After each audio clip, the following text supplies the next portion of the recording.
കാസർഗോഡ് നീലേശ്വരത്ത് വനം വകുപ്പിനെയും നാട്ടുകാരെയും ഒരേപോലെ വട്ടം ചുറ്റിച്ച കൃഷ്ണപ്പരുന്ത് ഒടുവിൽ പിടിയിലായി.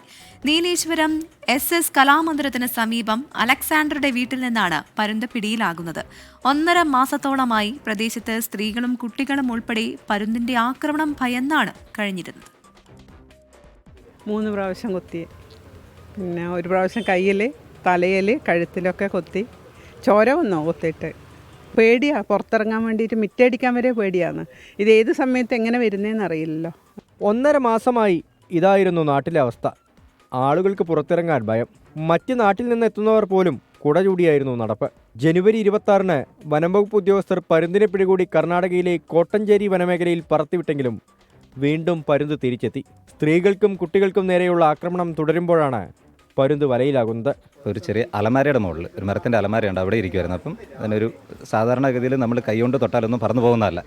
അങ്ങനെ അതിൻ്റെ അടുത്ത് ചെല്ലുമ്പോൾ പരുന്ത് അങ്ങനെ ഇരുന്ന സമയത്ത് ഒരു പഴം കൊടുത്തു. പഴം എടുത്ത് കഴിച്ചു.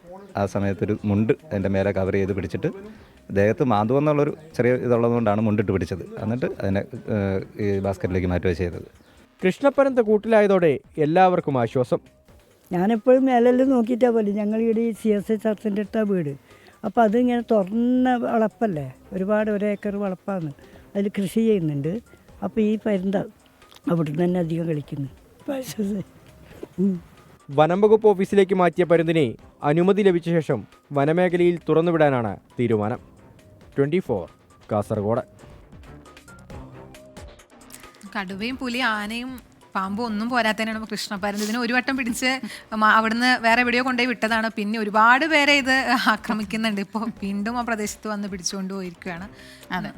ആ പ്രദേശത്ത് തന്നെ വീണ്ടും വീണ്ടും വരാനുള്ള സാഹചര്യം എന്താണ് അറിയില്ല, എന്തെങ്കിലും ഉണ്ടാവും. പിന്നെ ഈ കൃഷ്ണപ്പരുന്തൊക്കെ ആവുമ്പോഴേ നിയമങ്ങളുണ്ടാവും അല്ലേ? ഈ ഇവരുടെ മൃഗം പക്ഷികളെയൊക്കെ സംരക്ഷിക്കുന്നതിൻ്റെ നിയമങ്ങളും ഉണ്ടാവും. അത് എവിടേക്ക് കൊണ്ട് ആക്കാൻ പറ്റും എന്നുള്ളതൊക്കെ കൃത്യമായിട്ട് അറിഞ്ഞിട്ട് വേണ്ടി വരും അത് ചെയ്യാൻ.